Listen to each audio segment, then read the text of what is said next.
හොඳයි මම අදත් PowerPoint ගැන අලුත් වීඩියෝ එකක් අරගෙන ආවා. මම මේ වීඩියෝ එකෙන් ඔයගලන්ට කියලා දෙන්න යන්නේ කොහොමද අපි PowerPoint වල ස්ලයිඩ් හදනකොට එක එක විදිහට බෑග්ග්‍රවුන්ඩ් එක වෙනස් කරන්න කියලා. ඒකෙදි මම මුලින්ම ඔයගලන්ට කියලා දෙනවා කොහොමද බෑග්ග්‍රවුන්ඩ් එකට අපි ෆොටෝ එකක් දාන්නේ කියලා. ඒ වගේම ඊළඟට මම කියලා දෙනවා අනිත් එෆෙක්ට් කොහොමද PowerPoint වල බෑග්ග්‍රවුන්ඩ් එකේ දානපුවා අනිත් එෆෙක්ට් ගැන මම කියලා දෙනවා. හොඳයි අපි වැඩි කතා නැතුව මුලින්ම යන් අපේ වීඩියෝ එකේ මුල්ම සෙග්මන්ට් එකට. ඒක තමයි මුලින්ම අපි බලමු කොහොමද ෆොටෝ එකක් දාන්න කියලා. ඒතර කාට කියන්න පුළුවන් ඕක ඉතින් ලේසියෙන් නිකන් ෆොටෝ එකක් දාලා ඒකට ලියන්නනේ තියෙන්නේ කියලා. ඔව් එහෙමත් දාන්න පුළුවන්. හැබැයි එහෙම දැම්ම කියලා අපිට මේ ෆොටෝ එකේ ට්‍රාන්ස්පරන්සි එක වෙනස් කරන්න බෑ. හොඳයි මම මුලින් මේ ලේසි ක්‍රමයක් පෙන්නලා ඉන්නම්. හොඳයි මෙහෙම PowerPoint එකට ගියාම ඔයාලන්ට මේ වගේ තමයි පේන්නේ. ඊට පස්සේ මෙතන උඩ තියෙනවා insert කියලා.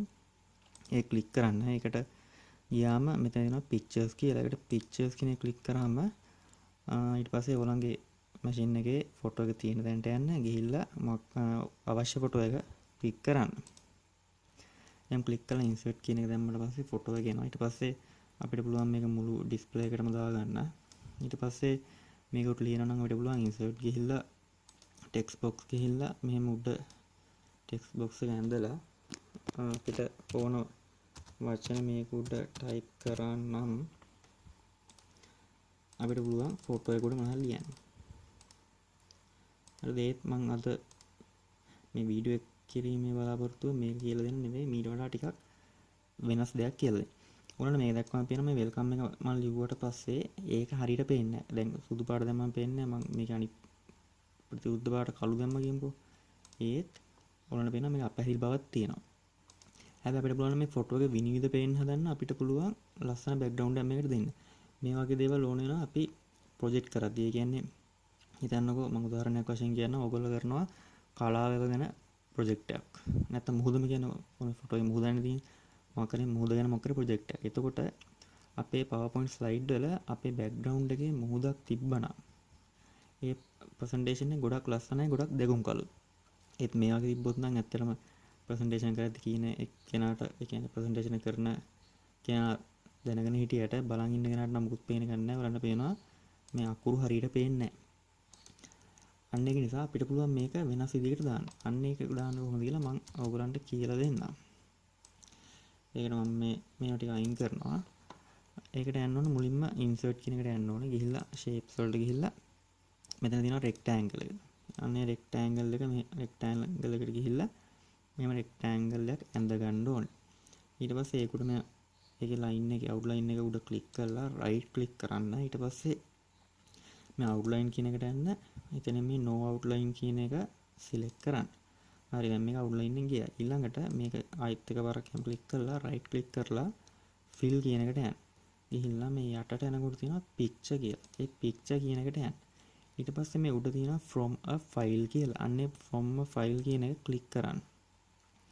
ඊට පස්සේ අපිට ඕන ෆොටෝ එක දෙන්න. හරි මම මේ කලින් ගත්ත ෆොටෝ එකම ගන්නවා. ඊට පස්සේ ඒක උඩ ක්ලික් කරන්න. ක්ලික් කරලා මෙන්න මෙතන තියෙන insert කියන එක ක්ලික් කරන්න. හරි දැන් ෆොටෝ එක වැටෙනවා ඒක ඇතුළට.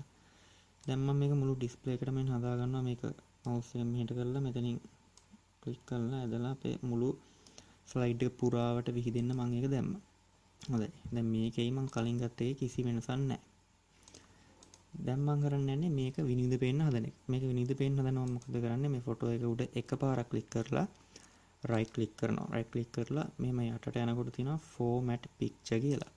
අන්නේ click කරන්න. ඒ click කරලා පස්සේ මෙන්න මේ වගේ පොඩි window එකක් එනවා අපේ display එකේ දකුණු අත පැත්තෙන්. ඊට පස්සේ එතන තියෙනවා මේ තීන්ත බාල්දියක් වගේ icon එක. අන්නේ click කරන්න. ඊට පස්සේ උලන්ට මේ fill කියන ගාව නැත්තම් මේ fill කියන click කරලා ගන්න පුළුවන්. සාමාන්‍යයෙන් auto එක එනවා.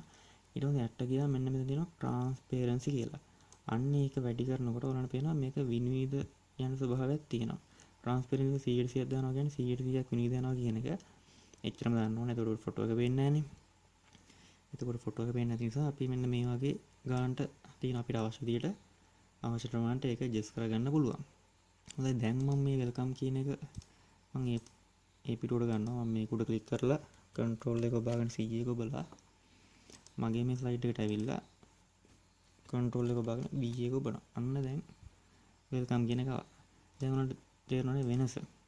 නිකන් ෆොටෝ එකක් දාන එකේ මේ වගේ ෆොටෝ එකක් දාන එකේ අපිට මෙන්න මේ විදිහට අපිට ඕන ෆොටෝ එකක් බෑග්ග්‍රවුන්ඩ් එකට දාන්න පුළුවන්. ඒකෙන් ඇත්තටම ස්ලයිඩ් එකට ලොකු ක්වොලිටියක් කියනවා. අපි නිකම්ම සුදු ස්ලයිඩ් එකක් මම දාලා පෙන්නන්නම්. ඔන්න මේ දින සුදු ස්ලයිඩ් එකක්.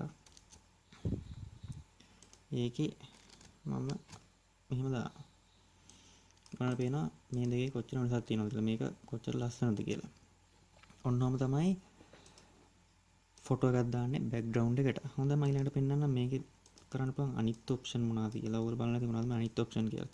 අපිට පුළුවන් මේකේ පිටිපස්සට තනි කලර් එකක් දාන්න. කොහොමද ඒ කලර් එක දාන්නේ?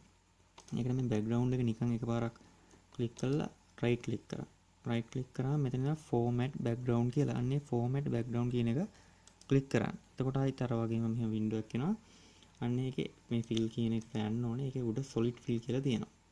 එතකොට ඒකේ යට තියෙනවා කලර් කියලා. එතනින් අපිට ඕන කලර් එකක් දෙන්න පුළුවන්. මම මේ කහ වගේ මේ වගේ කලර් එකක් දෙන්නම්. අන්න දෙක. එතකොට අපේ බෑග්ග්‍රවුන්ඩ් එකේ කලර් එක වෙනස් වුණා. ඒක අපිට පුළුවන් ඒකෙත් මේ ට්‍රාන්ස්පරන්සි එක වැඩි කරන්න, විනිවිද ප්‍රමාණය වැඩි කරන්න. එතනින් කලින් වගේම මේක හෙඩ මෙහෙට කරලා ට්‍රාන්ස්පරන්සි එක වැඩි කරන්න පුළුවන්. ඒ solid කලර් එකක්. ඊළඟට මම පෙන්නන්නම් gradient කලර් එකක් දාන්න කොහොමද කියලා. gradient කලර් කියන්නේ ඒ කියන්නේ එක පාටක් විතර නෙවෙයි පාට දෙක තුනක් අපිට දාන්න පුළුවන් මේකේ ලස්සනට එන විදිහට. ඒක කරන්නේ කලින් විදිහම තමයි. මම අද මුලින්ම ගිහලා පෙන්නන්නම්. බෑග්ග්‍රවුන්ඩ් එක වර ක්ලික් කරා, රයිට් ක්ලික් කරා, ෆෝමැට් බෑග්ග්‍රවුන්ඩ් ගියා. ඊට පස්සේ මේ ෆිල් කියන එක යට තියෙනවා gradient fill කියලා. ඒක ක්ලික් කරන්න. ඒක ක්ලික් කරලා මේ යටට ආවොලන්න පේනවා නිකන් මේ වගේ කොටස් හතරක් තියෙනවා. මේක කොටස, මේ අනිත් කොටස, මේ තුන්වෙනි කොටස, මේ හතරවෙනි කොටස. අපිට පුළුවන් මේ හතරට පාට හතරක් දාන්න. මම මේ පාට හතර පෙන්නන්නම් කොහොමද දාන්නේ කියලා. මුලින් පළවෙනි ක්ලික් කරන්න. ක්ලික් කළා මේ කලර් කියන එක තියෙනවා. එතනින් මේ drop list එක ක්ලික් කරන්න. එතනින් අපිට ඕන පාටක් දාන්න පුළුවන් එක කලර් එකක් විදියට. ඊට පස්සේ මම දෙවෙනි එක ක්ලික් කරලා ඒකට දානවා වෙන කලර් එකක්. කහ දානවා. තුන්වෙනි එකට යනවා. තුන්වෙනි ක්ලික් කරලා මම දානවා නිල් පාට වගේ. හතරවෙනි ක්ලික් කරනවා. ඒ ක්ලික් කරලා මම දානවා කොළ පාට වගේ පාටක්. දැන් අපිට පුළුවන් අන්න ඔයගොල්ලන්ට පේනවනේ මේක තමයි gradient fill කියන්නේ. මේකෙත් 아무තු ලස්සනක් තියෙනවා. මම මේ කළු නැතුව එකට රතු වගේ දාන්නම්. ඔන්න පේනවා ඒකේ අපිට පුළුවන් ඔය අපිට ඕන විදිහට ඒක වෙනස් කරගන්න කොහොමද කලර් එක distribute වෙන්නේ නැත්නම් කලර් එක කොහොමද පැතිරෙන විදිහ අපිට මෙතනින් adjust කරගන්න පුළුවන්. ඔන්නම තමයි gradient fill එකක් දාන්නේ. එතකොට මේකෙත් එක එක effect තියෙනවා. මේ linear නැතුව අපිට radial ඔන්න වගේ දාන්න පුළුවන්. ඔයාලට පේනවා කොච්චර ලස්සනද කියලා. ඊට පස්සේ rectangular වගේ කොහොම දාන්න පුළුවන්. ඊට අමතරව පහත් ඔන්නම දාන්න පුළුවන්. නැත්නම් shade from title කියලා කොහොමද එක එක જાති effect තියෙනවා. ඊට අමතරව අපිට පුළුවන් තව මේ gradient වැඩි කරගන්න. ඔය තව gradient එකක් දාන්න පුළුවන්. මම ආයෙත් පෙන්නනවා. ඔන්න පේනවා පාට මෙතන තියෙන්නේ. මෙතන පාට හතරයි තියෙන්නේ. පාට පහක් දාන්න ඕන නම් මෙන්න මෙතන මේ gradient stop කියන එක ක්ලික් කරා නම් පාට පහක් දාගන්න පුළුවන්. ඒකම remove gradient stop දැම්ම නම් ක්ලික් කරා නම් තියෙන පාටක් අයින් කරගන්න පුළුවන්. ඒක මේකෙත් පුළුවන් transparency එක කලින් වගේම විනිවිද යන ප්‍රමාණය වෙනස් කරන්න මේකෙන් පුළුවන්. ඒ කියන්නේ brightness එක ඒ කියන්නේ brightness එක කියන්නේ ඒක එළිය අඩු වැඩි කරන්න පුළුවන්. ඔන්නම තමයි gradient fill එකක් දාන්නේ අපේ slide එක background එකට.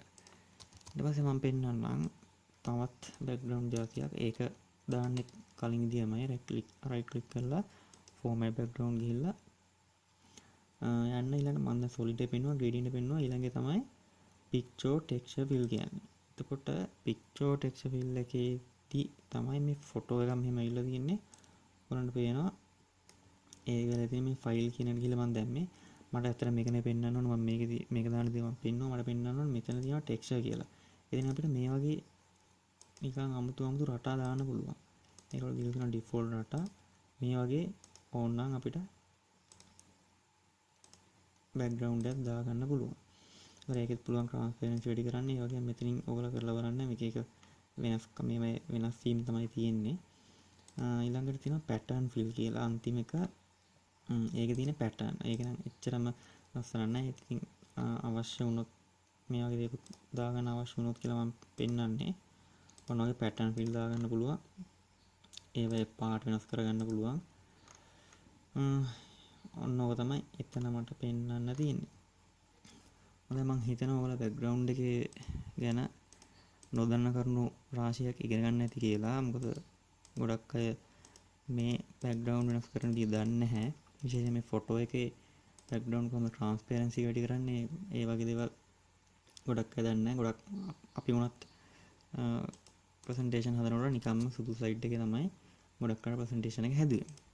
අපිට දැන් මේ වගේ දේදී ඇත්තටම මේකට අපිට පුළුවන් ෆොටෝ එකක් දානවා මම පෙන්නනවා. ඒකට ෆොටෝ එකක් දාලා කොහොමද වෙනස කියලා. මම මේ ෆොටෝ එක දානවා. ඔයාලන්ට පේනවා මේ ෆොටෝ එක දැම්මම කොච්චර අපි වෙන ෆොටෝ එකක් දැම්මොත් ඒක කැපිලා පේනවා. පිටිපස්සෙන් බෑග්ග්‍රවුන්ඩ් එක වෙනම තියෙනවා. හොඳයි ඔන්නෝට දැන් මට ඔයාලන්ට කියලා දෙන්න ඕනේ.